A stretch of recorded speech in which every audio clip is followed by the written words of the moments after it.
Hi everyone, welcome to Live Your Language, where you can find tips and inspiration for your bilingual family.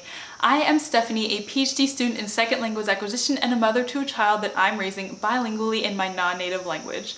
Now, summer is almost upon us, and this means it's time to meet up with family and friends and loved ones that we haven't seen for a long time, especially after such a difficult year with the pandemic. Now, if you're doing the minority language at home method or the one parent one language method, you might be a little concerned about the extra amount of exposure your child will be getting to the majority language if your house guests don't speak the minority language. But you also know how important it is that he or she enjoy this time with your friends, your family, and your loved ones, and that they have plenty of opportunity to make lots of great memories. So in this video, I'll be talking all about 4 simple ways to make sure that your child gets plenty of minority language exposure, or at least maximizing the opportunities for minority language exposure, while making sure he or she doesn't have to miss out on any of the memories that they will be making with your house guests. My very first tip is to make sure that you enjoy your house guests as much as possible. Before panicking about minority and majority language input, just realize the value that comes with having a new speaker coming into your house that your child has not been exposed to before. Especially for younger children, for a lot of them, they only hear their parents and maybe a couple close friends and family. So when you have new speakers, that is really valuable to them because no two speakers are the same. They have different vocabularies, they speak differently. Your child will also see you interact with other adults and other adults with different dynamics, family members or whatever that may be, or maybe even other children. So you just want to make sure to recognize that any new language exposure, regardless of the language, is valuable. And remember that you can also use these opportunities as a springboard for introducing the minority language equivalent. So if your child is having a really great exchange with their grandmother and their grandfather, well, when you talk about it later, you can just make sure to bring it up, but just in the minority language. So don't feel like just because it's in the majority language, it won't be valuable for minority language input. My next tip is to make sure that you find some one-on-one time with your child.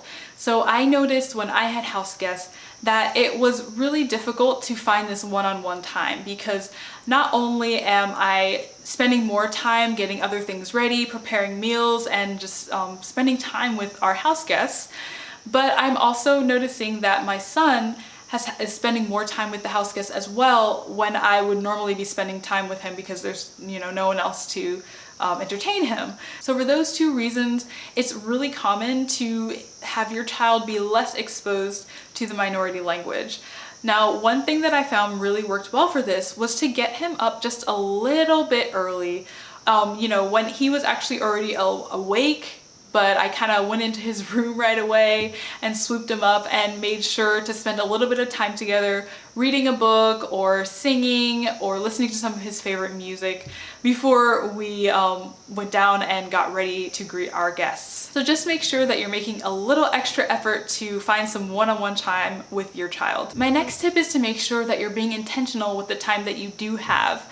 Yes, there is plenty of time in the majority language, but there are also things that, you may only be doing with your child. So for example, diaper changes or taking trips to the potty, brushing teeth, bathing, those sorts of things that you may be the only person who's doing them. It might seem strange to try and maximize these times, but you can really use these one-on-one moments to your advantage.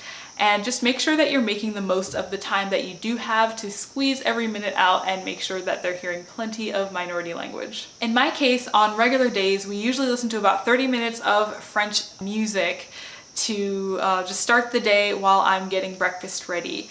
But in this case, when we had house guests over, I didn't want to exclude them by playing too much music that they couldn't understand. I wanted them to feel invited and welcomed. So instead of playing it during breakfast like I normally do, I decided to play the music upstairs while I was getting him ready for the day, washing his face and those sorts of things. And my final tip is not to sweat it if your house guests take a stab at the minority language.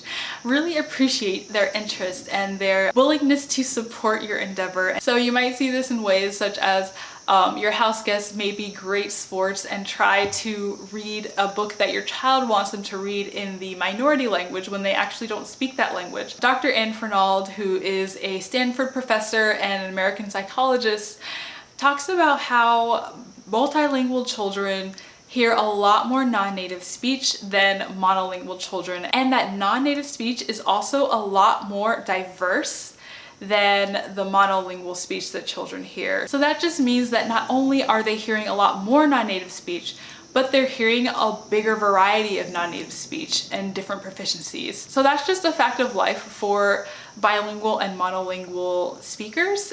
If it really bothers you, you can always just kindly offer a majority language book, but just appreciate it for what it is, which is your house guests are really supportive of your endeavor to teach your child a second language.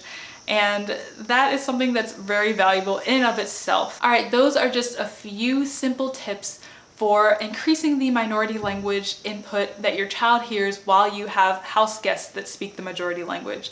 So like I said, make sure that you are spending lots of time enjoying what your house guests have to offer, and what your house guests bring to your house is completely outweighed by the lack of minority language input that your child will be getting for a couple days. Now, if you have minority language house guests that are visiting, especially long term, you might want to have a little conversation with them and talk about how important it is for your child to hear other speakers speaking that language. But also remember that your majority language house guests also pose a great opportunity for your child, not just relationally, but linguistically. So I hope that these tips really helped, and if you liked them, please don't forget to subscribe and like this video. It really helps the channel grow and I would appreciate it.